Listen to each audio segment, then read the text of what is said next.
तो साथियों, अगर आप बैंक ऑफ महाराष्ट्र के लिए अपना एटीएम अप्लाई करना चाहते हो, आपको नहीं पता कि हम अपने एटीएम को कैसे अप्लाई करें।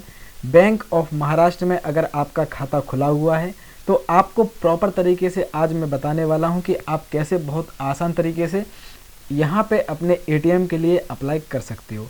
देखिए, वीडियो बहुत ज़्यादा हेल्पफुल होने वाली है क्योंकि मैं आज आपको बताऊंगा कि कौन कौन से डॉक्यूमेंट लगने वाले हैं, कंप्लीट प्रोसेस क्या है, कितने समय में आपका एटीएम आपके घर पहुंच जाएगा। तो आज की वीडियो में मैं आपको प्रॉपर गाइड करने वाला हूं। वीडियो बहुत ज़्यादा हेल्पफुल होने वाली है, इसलिए मेरी आपसे एक छोटी सी रिक्वेस्ट और है कि आपको अपने चैनल को सब्सक्राइब कर लेना है और वीडियो को लाइक कर लेना है, क्योंकि ऐसे ही हेल्पफुल कॉन्टेंट मैं आप सभी के साथ शेयर करता रहता हूँ। चलिए फ्रेंड, शुरू करते हैं। तो साथियों, अगर आप बैंक ऑफ महाराष्ट्र के लिए अपना ATM card, debit card apply करना चाहते हो तो आज की वीडियो में आपको बताऊंगा कि कैसे आप अपने एटीएम कार्ड को अप्लाई कर सकते हो, कौन सा फॉर्म आपको फिल करना है और इस फॉर्म को पार्टिकुलर तरीके से कैसे फिल करना है आज की वीडियो में मैं आपको बताऊंगा। तो साथियों, आज की वीडियो बहुत ज़्यादा इंपॉर्टेंट होने वाली है, इसलिए मेरी आपसे एक छोटी सी रिक्वेस्ट है कि वीडियो शुरू से लेकर एंड तक पूरी देखना, तभी जाके आपको कंप्लीट प्रोसेस समझ में आएगी। अदरवाइज आप कोई ज़रूरी इन्फॉर्मेशन को मिस कर दोगे। तो चलिए, सबसे पहले हम लोग इस फॉर्म को फिल करते हैं। उससे पहले हम लोग ये बात कर लेते हैं कि भाई आपको ये फॉर्म मिलेगा कहाँ। दोस्त, ये आपको फॉर्म आपकी बैंक ब्रांच में भी मिल जाएगा और आप चाहो तो इस पर्टिकुलर फॉर्म को अपने गूगल क्रोम ब्राउज़र से भी डाउनलोड कर सकते हो। लेकिन जब आप डाउनलोड करोगे तो याद रखिए, ये जो आपका कह सकते हैं कि एड्रेस है वो हो सकता है कि आपको कहीं और का मिल जाए, लेकिन अगर आप अपनी लोकल की ब्रांच से लोगे तो आपको सही एड्रेस वाला फॉर्म मिल जाएगा। ये मैं आपको पहले से बता दिया हूँ, वरना आप लोग गलती कर देते हो। तो साथियों, अब चलिए हम लोग ये बात करते हैं कि इस फॉर्म को फिल कैसे करना है। फिल करने से पहले मेरी आपसे एक छोटी सी रिक्वेस्ट है, आपको अपने चैनल को सब्सक्राइब कर लेना है और वीडियो को लाइक कर लेना है, क्योंकि ऐसे ही हेल्पफुल कंटेंट बैंक के रिगार्डिंग जितने भी इश्यूज़ होते हैं, जितनी भी प्रॉब्लम्स होती हैं, मैं आपको अपने इस चैनल पर देता रहता हूँ। तो चलिए फ्रेंड, शुरू करते हैं। सबसे पहले हम लोग यहाँ पे इस फॉर्म को फिल करते हैं। देखिए, यहाँ पे आप देख पा रहे हैं कि ये एक एप्लीकेशन फॉर्म है जो कि हम लोग अप्लाई करते हैं किसके लिए, एटीएम कार्ड के लिए, इसका इस्तेमाल करके। अब यहाँ पे देखिए लिखा है क्या, to the branch manager bank of Maharashtra. यहाँ पे आपको आपकी लोकल ब्रांच का नाम लिखना है, जो भी आपकी ब्रांच है जहाँ पे आपका खाता खुला हुआ है। सिंपल तरीके से अब नीचे आते हैं, क्या लिखा हुआ है, dear sir, I we wish to apply for the ATM automatic teller machine. ATM का फुल फॉर्म होता है, ये आप लोग कन्फ्यूज मत होना। The detail are as under. अब आपको यहाँ पे पर्सनल इन्फॉर्मेशन अपनी शेयर करनी है।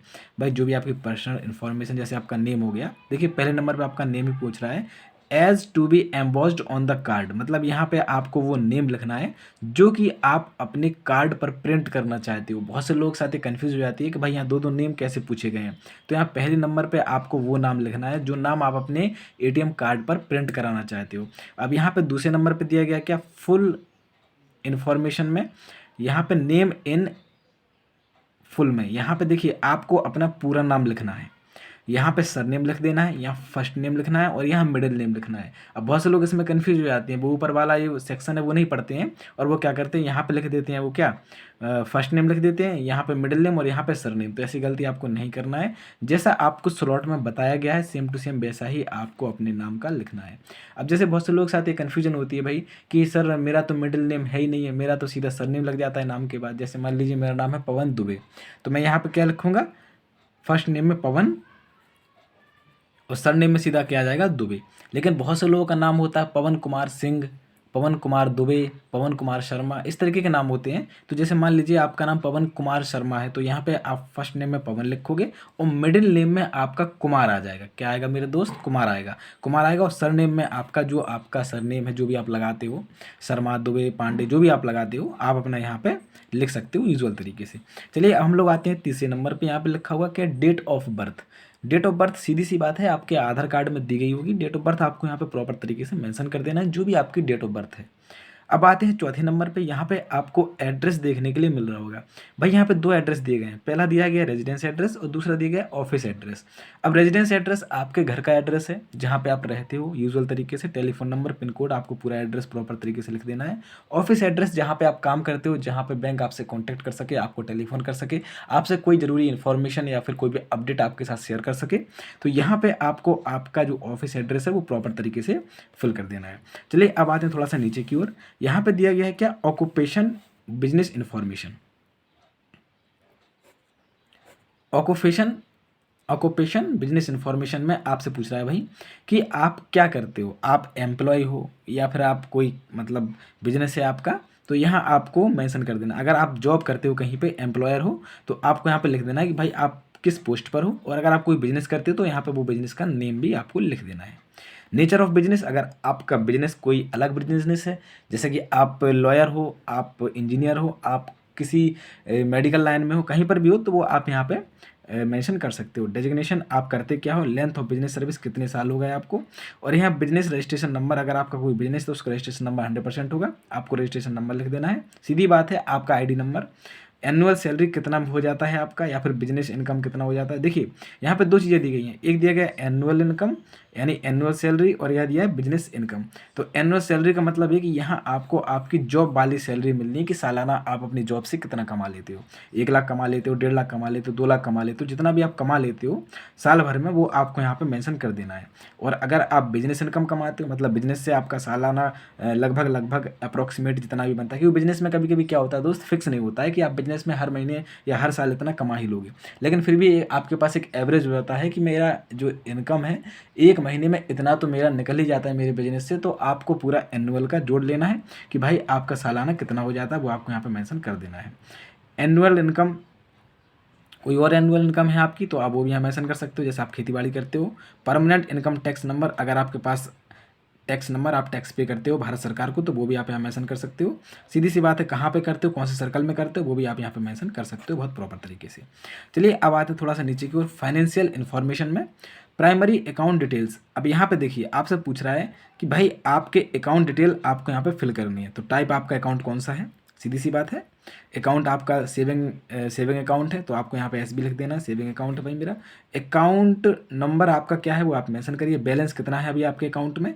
जॉइंट होल्डर्स नेम, अगर आपका किसी के साथ जुड़ा हुआ खाता है तो आप वो भी यहाँ पे मेंशन कर सकते हो, कोई दिक्कत नहीं। अब चलिए आते हैं दूसरे वाले पेज पर।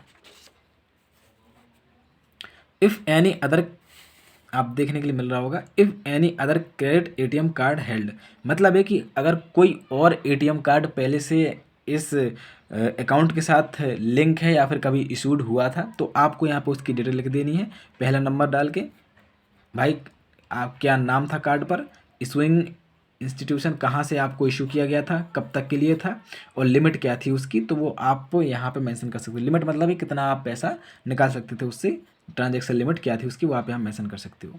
उसके बाद नीचे की ओर आता है 8वें नंबर पर नेशनैलिटी, आप कहाँ से हो, मतलब आप इंडिया से हो। Resident status whether Indian resident और नॉन रेजिडेंट, तो आपको यहाँ पर टिक कर देना है कि अगर आप इंडिया के ही रहने वाले हो, आपके माता पिता, आपके दादा दादी, आपके जो घर के लोग हैं, पूर्वज लोग हैं, वो आपके इंडिया के ही हैं, तो आपको यहाँ पे लिख देना है इंडियन रेजिडेंट। और अगर आप इंडिया के रहने वाले नहीं हो, आप इंडिया में आकर बस गए हो, किसी अदर कंट्री से बिलोंग करते हो, तो यहाँ पे आपको नॉन रेजिडेंट पे टिक कर देना है। चलिए अब थोड़ा सा नीचे की ओर आते हैं, 9वें नंबर पर लिखा हुआ है क्या, डॉक्यूमेंट फॉर पॉजिटिव आइडेंटिफिकेशन। अब देखिए यहाँ पे आपसे पूछ रहा है कि भाई आप अपनी कोई भी एक आइडेंटिटी दीजिए, मतलब आप देखिए पासपोर्ट भी लगा सकते हो, ड्राइविंग लाइसेंस भी लगा सकते हो, और यहाँ पे आप कोई भी राशन कार्ड वगैरह भी लगा सकते हो, वोटर आईडी भी लगा सकते हो। मतलब है कि उनको एक आपकी आइडेंटिटी चाहिए, गवर्नमेंट आईडी आपकी चाहिए, ताकि वो पता लगा सके कि भाई ये आप ही, और आप पूरी तरीके से ओरिजिनलिटी का पर फोकस कर रहे हो। अब ओरिजिनलिटी क्यों ज़रूरी है भाई, क्योंकि आप अपना अकाउंट जो है अपने खाते में खुलवाए हुए हो, और आपका जो एटीएम है वो इशूड होगा, तो उसके लिए आपके पास वेरिफिकेशन लगेगा, जो कि इसी डॉक्यूमेंट के बेसिस पर आपका वेरिफिकेशन किया जाएगा जब आप अपनी बैंक ब्रांच में जाओगे।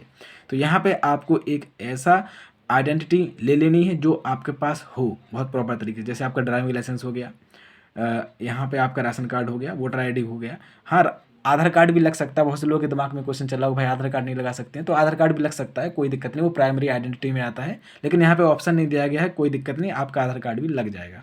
तो यहाँ पे अब आपको नीचे की ओर आना है, इसकी डिटेल फिल कर देनी है, जो भी आप आइडेंटिटी लगाओ, आधार कार्ड लगाओ, चाहे कुछ भी लगाओ। तो यहाँ पे इशूड बाय मतलब कहाँ से कब इशूड किया गया था, नंबर उसका क्या है, डेट ऑफ इशू किस तारीख को यहाँ पे इशू हुआ था, आपका जो आइडेंटिटी कार्ड है किस तारीख को हुआ था, वो आपको यहाँ पे लिख देना है उसकी डेट प्रॉपर तरीके से। इशूड बाय मतलब किसके द्वारा इशू किया गया था वो आपको यहाँ पे लिखना है, उसका नाम लिखा होगा। बहुत प्रॉपर तरीके से आपको डिटेल यहाँ पे फिल कर देनी है। चलिए अब नीचे आते हैं डिक्लेरेशन पर। ये आपको अच्छे से पढ़ लेना है एक बार, अगर आप फर्स्ट टाइम है तो पढ़िए। उसमें आपसे ये कह रहा है कि भाई मैं जो भी इन्फॉर्मेशन पीछे की तरफ फिल किया हूँ वो सारी की सारी सही है, यहाँ पे किसी भी प्रकार की कोई मिस्टेक नहीं हुई है। बस वही टर्म एंड कंडीशन बोल रहा है आपसे, एक बार आप चेक कर लीजिए अच्छे से, कोई गलत तो नहीं है, कोई मिस्टेक तो नहीं है। वो आप यहाँ से पढ़ के भी समझ सकते हो, कोई दिक्कत नहीं। यहाँ पे ऑथराइज्ड सिग्नेचर आपको यहाँ पे सिग्नेचर कर देने हैं, और वही सिग्नेचर करने हैं जो कि आपके खाते में लगे हुए हों।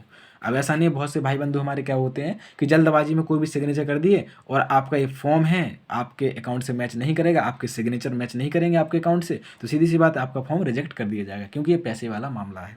आप लोग समझ रहे हैं, तो इसलिए आपको सिग्नेचर वही करने हैं जो कि आपके खाते में लगे हुए हैं। बहुत से भाई बंधु हमारे ऐसे भी होते हैं जो सिग्नेचर भूल जाते हैं, कहते भाई मैं तो सिग्नेचर ही भूल गया। तो भाई आपको परेशान नहीं होना है, आपको आपका आधार कार्ड लेकर जाना है, आपके सिग्नेचर वेरिफिकेशन हो जाएगा हाल के हाल आपकी बैंक ब्रांच में ही। तो यहाँ पे इस तरीके से आपको अपना फॉर्म फिल कर लेना है और आपके सिग्नेचर कर देना है। अब नीचे की ओर आएंगे तो यहाँ लिखा हुआ है क्या, for use the issuing branch, ये केवल ब्रांच पर्पज से है। यहाँ आपको कुछ भी फिल नहीं करना है, दोनों स्लॉट में ये फॉर्म आपका पूरी तरीके से फिल हो चुका है। चलिए अब यहाँ पे बात कर लेते हैं कोई भी डॉक्यूमेंट के, डॉक्यूमेंट कौन कौन से लगेंगे। तो साथियों डॉक्यूमेंट में जैसा कि मैं आपको पिछली पेज पर बताया हुआ था कि आप यहाँ पे जो भी अपनी आइडेंटिटी में लगाओगे, आइडेंटिटी वेरिफिकेशन में जो भी डॉक्यूमेंट लगाओगे, जैसे आधार कार्ड हो गया, आपका पैन कार्ड हो गया, ड्राइविंग लाइसेंस हो गया, वोटर आईडी हो गया, जो भी आप लगाओगे उसकी फोटोकॉपी और एक पासबुक की फोटोकॉपी, तीनों को अटैच करके आपको आपके बैंक एम्प्लॉय को दे देना है। तीनों को अटैच करके आपको आपके बैंक एम्प्लॉय को दे देना है और कहना है सर मेरा एटीएम के लिए मुझे अप्लाई करना है, प्लीज़ आप मुझे एटीएम के लिए अप्लाई करवा दीजिए। तो यहाँ पे आपका ये फॉर्म है वो एम्प्लॉय एक्सेप्ट कर लेगा और 7 दिन के अंदर अंदर एटीएम आपके घर पहुँच जाएगा। तो मैं आशा करता हूँ कि आज की वीडियो आपको पसंद आई होगी। वीडियो अच्छी लगी हो तो चैनल सब्सक्राइब कर लीजिए और वीडियो को लाइक कर लीजिए, क्योंकि ऐसे ही हेल्पफुल कंटेंट मैं आप सभी के साथ शेयर करता रहता हूँ। मिलते हैं अगली वीडियो के साथ, तब तक के लिए ख्याल रखिए अपना, स्वस्थ रहिए, मस्त रहिए। Thank you so much.